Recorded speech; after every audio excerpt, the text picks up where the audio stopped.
Qu'ont-ils fait pour ne pas pouvoir mettre ne serait-ce qu'une raffinerie au pays?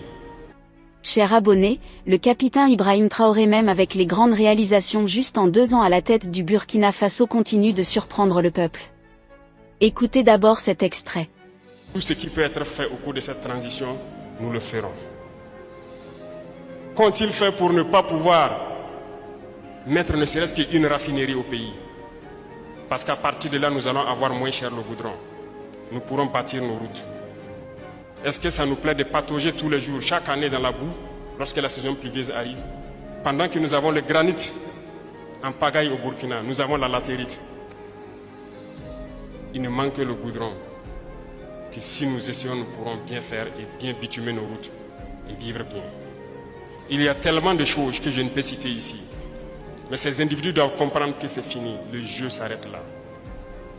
Ça s'arrête là. Ils ont assez fait pour que le pays se retrouve en guerre et que des gens se retrouvent à mourir.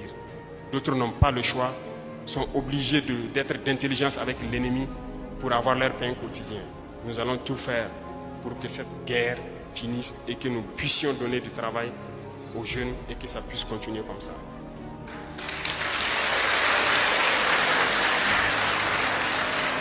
Et ce que je peux souhaiter,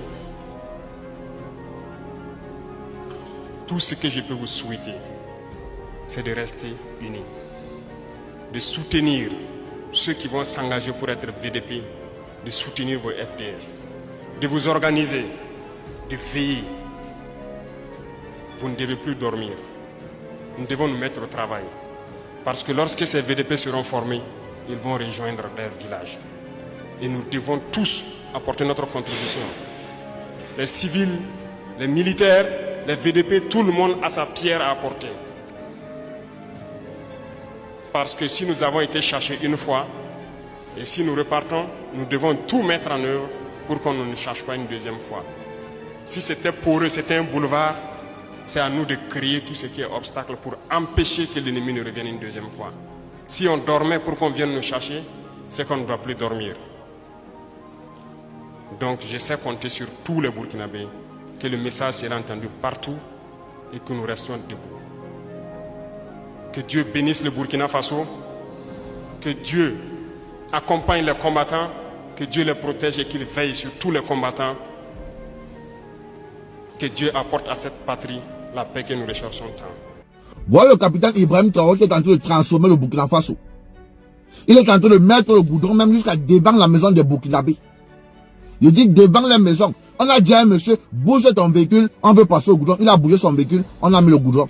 Au matin, j'étais couché, on vient me réveiller, on dit, ah monsieur, est-ce que vous pouvez bouger votre voiture? On veut racler la voie. J'ai dit, ah, parce que généralement, ils viennent, ils vont racler la voie, mais ils bitument pas.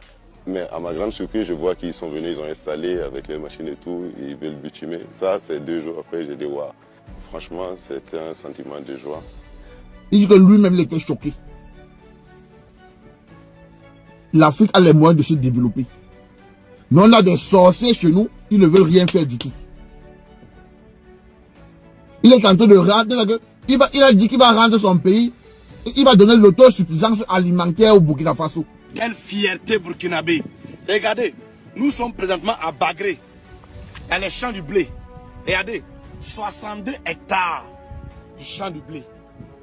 Il a planté plus de 60 hectares de blé. Plus de 60 hectares de riz. Il a dit qu'il ne veut plus que au Burkina Faso, qu'on mange le riz qui vient d'ailleurs. Après, on va dire quoi? Hein? Il a dit qu'en 10 ans, il va rendre le Burkina Faso l'Eldorado d'Afrique. Ça sera un endroit où les gens vont venir visiter comme Dubaï.